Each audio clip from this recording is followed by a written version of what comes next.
that as one of those who crafted the Constitution, I fully support a situation where we realize the full fruits of devolution. And therefore, if things are stuck in the National Assembly, I will be the first to support UNET to unlock it. But we equally plead with you, Your Excellency, and the Right Honorable Prime Minister, that there's this other thing called CDF, NGCDF. Hii pia msitunyang'anye jameni. Hata ukiangalia hii shule, it is shining courtesy of CDF. I agree that members of parliament have no business involving themselves in the details of CDF, including construction. Lakini at the end of the day, CDF tokonyo, kozo konyo. Uye no, okonyo kozo kokonyo. Koro CDF to beda, and manani, we have to be careful. We ensure that it is restricted to the functions of national government, and the member of parliament has no business dealing with it. Awajo kozo kawajo. Lastly, I want to apologize to you, Your Excellency. Only 2.5 years ago, we were adversaries because as an advocate and a senior counsel, I acted on instructions. I had my client, the Right Honorable Prime Minister, who instructed me through my leader, Senior Counsel James Orengo, to challenge your win. And we did challenge it, and you know that.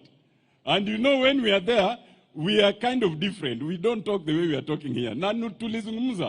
But the Supreme Court said that was all hot air. And we accepted. So, Your Excellency, we accepted, therefore, because we were saying the government would be Raila Amollo Odinga. But the Supreme Court said the government is William Samoei Ruto. Adir kozo kadir. Therefore, you are the government. I thank you for accommodating us in your government. And the distinction, therefore, is we are not the government, but we are in government, courtesy of your accommodation. We are in government because we have donated experts like Opio and I to work with you. And we thank you for that. Uwinjo kimawacho kozo kuwinjo. Awacho niya. Kikngato wachni wan serikali. Lakini wan serikali. Uwinja kozo kuwinja. And for that reason, we beg that you give a little leeway to Waziri Wandai, Waziri Mbadi, Waziri Askul, and others. Because in this region, we have suffered discrimination for 60 years. So Dr. Buru said that give everyone their due. But you know, if you get 2 children, one who is already full and the other one is hungry, you can't give them equally. The one who's hungry unapatia mingi kidogo by way of what's called affirmative action.